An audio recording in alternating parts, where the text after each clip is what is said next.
Hello and welcome to my patch 13.5 recap video where we look at the most common matchups that occurred in the four major regions across the patch's lifetime.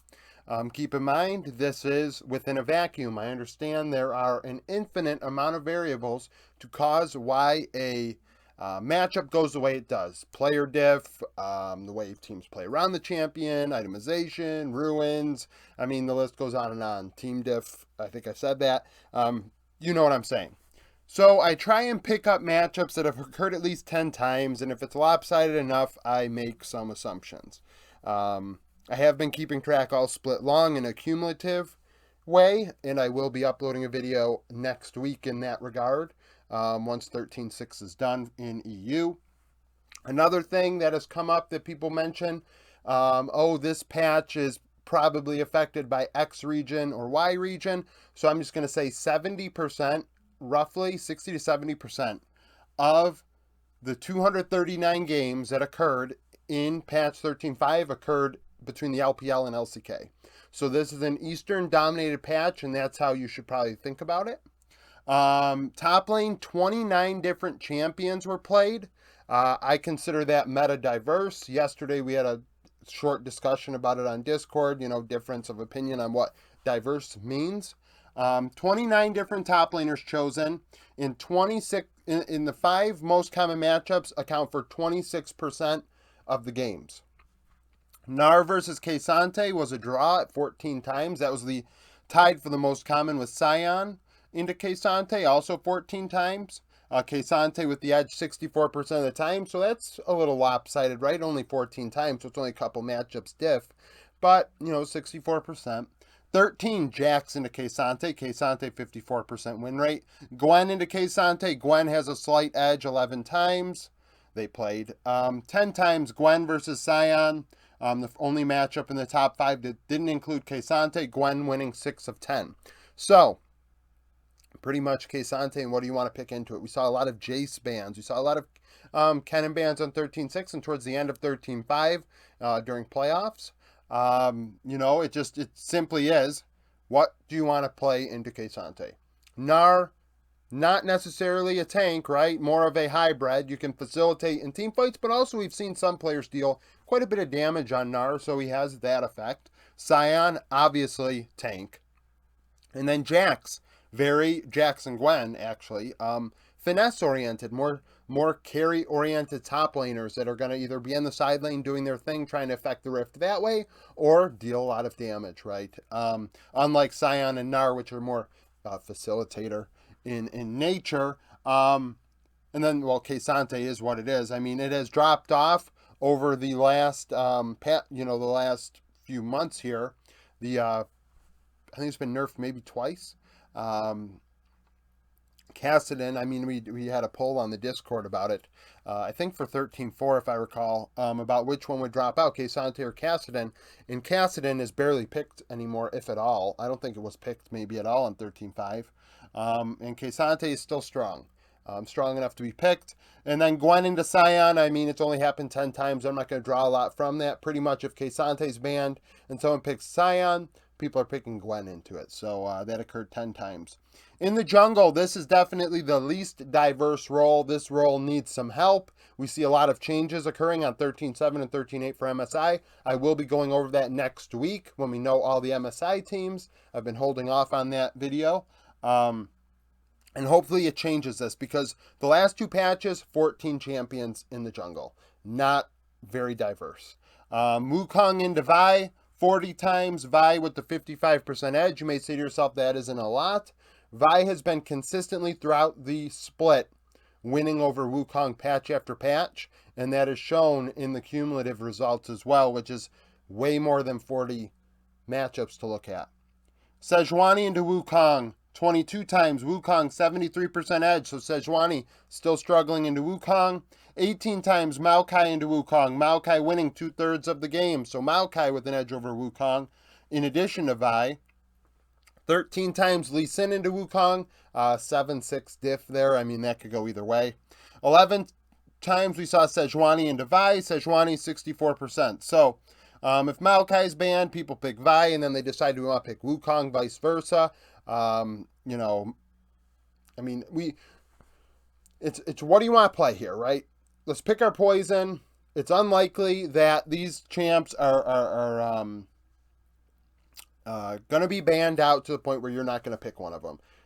The first three picks, a lot of people get jungle in before the second rotation, right? This accounts for 44% of the 13-5 matches, by the way. I would argue that is not diverse at all. Mid lane, 27 champions picked. Now, the three matchups that occurred at least 5 times I include on here. I do not go into depth on what happens in matchups under 10. So the only matchup actually that I tracked and figured to write down that had enough matchups was Veigar into Ahri. It happened 13 times, Veigar winning 7 of 13, so it's a coin flip matchup. After that, we saw 9 times Lissandra into Ahri. That is heavily favored one way, and it's been that way, I think, if I recall correctly, I think it's like 80% win rate. 7 matchups, Talia into Veigar. So these three, obviously not as many matchups, but these three account for 12% of the games. So I would say the mid lane is pretty diverse, all over the place. A lot of people picking a lot of different shit, and we don't see a lot of stuff occurring multiple times individually. Obviously, you see them like, okay, well, this champ's not being played against this champion, was being played against this, and vice versa. But you can't say I'm bored of this matchup because really this matchup specifically, X versus Y, has not been happening as much as really thought about in the ether. Bot lane, 19 champions picked. Also, I wouldn't say this is diverse. We've seen a shift from the Zeri Lucian meta that started the split. That is no longer. That's a load of crap when you see it. It doesn't happen that much anymore. Zeri is still super strong, but Lucian is getting through. It's become an Aphelios Xayah situation, most commonly. 42 times Aphelios into Zeri. That's roughly a draw. I have a draw on my board. If it's one way or the other way, I mean, if I'm wrong, I mean, it's pretty close to a draw. I have a draw. So 21 to 21. 27 times Xayah into Aphelios. Xayah favored 56%. 27 times we have Xayah into Zeri. Zeri 56%. So still pretty close. You wouldn't say that that's lopsided, especially only over 27 matchups. Jinx into Zeri. Very Zeri favored 76% of the time. That's where the Zeri hype comes from. When you take the Jinx matchup away from Zeri, she no longer has an above 50% win rate. The perceived dominance of the champion is not reflected, at least on patch 13.5, in the pro 4 major regions. Like it doesn't reflect that. In reality, teams figure out a way to either get online and win before it gets to late game where it can do Zeri things, or they figure out a way to win against it when it's doing Zeri things. Now, sometimes Zeri can coin flip a fight, win it, and win the game. Yes, it can happen. But is it happening more than the majority? I mean, more than half the time? Absolutely not. So that's the thing. Bot lane, this is 53% of the matchup. So like jungle, I would say that it's pretty stale. We see the same stuff over and over again.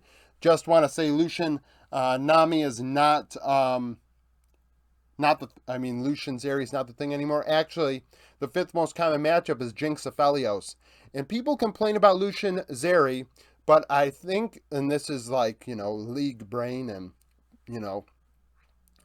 it's just, recency bias.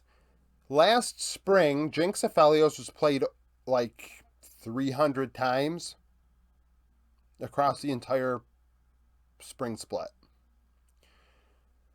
I don't believe any bot lane matchup is going to get to 2/3 of that amount. I don't think anything is going to get to 200 matchups. We'll see after 13.6 is done.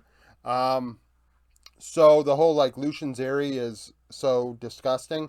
You have no idea until you think about Jinx Aphelios again. Just 1 second. So Jinx Aphelios, much more common than Lucian Zeri ever was. Jinx Aphelios happened 14 times and Jinx won 64%. So Jinx has the edge. We're seeing a lot of Jinx on 13.6 as well. Maybe 100 Thieves were ahead of their time.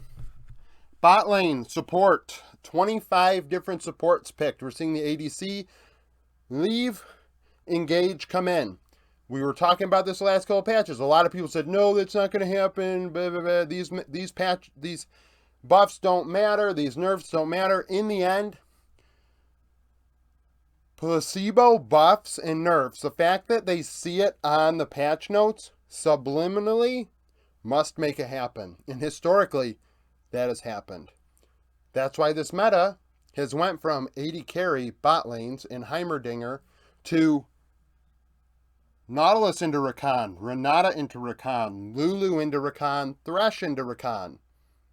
Do you see any ADCs there? I don't. So the meta has shifted as expected in support due to the patches. Nautilus winning 59% against Rakan, so that's a bit lopsided, but not heavily. We're getting more Nautilus Rakan matchups in the LEC, I believe. 16 times Renata into Rakan, that's a tie. Lulu into Rakan, also a tie. So not only are we seeing a different meta, but a meta that is relatively close, like not OP either way, except the fact that Rakan is clearly must pick. And people are picking things into it and finding out a way to beat it.